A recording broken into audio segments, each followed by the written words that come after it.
we have bent over too far, too long, in the wrong manner, allowing the improper use and distribution of this until it becomes legal on a federal level. And that's just how I feel about it, folks. I'm sorry, but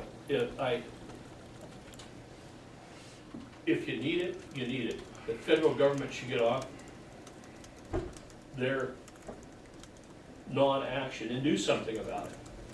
But until that happens, I can't support it. We need the federal government to take a stand and give us some direction. Right now, it's illegal under federal law, and I don't believe we can get around that by passing some zoning ordinances to limit the growing of an illegal substance in a particular neighborhood as opposed to not to another neighborhood. If I were going to vote for something, I would say we have to be able to verify that it is grown at that site. We have to have a specific zone where it can be allowed. And that is not like part of commercial and part of industrial or part of residential or part of rural tourist or something else.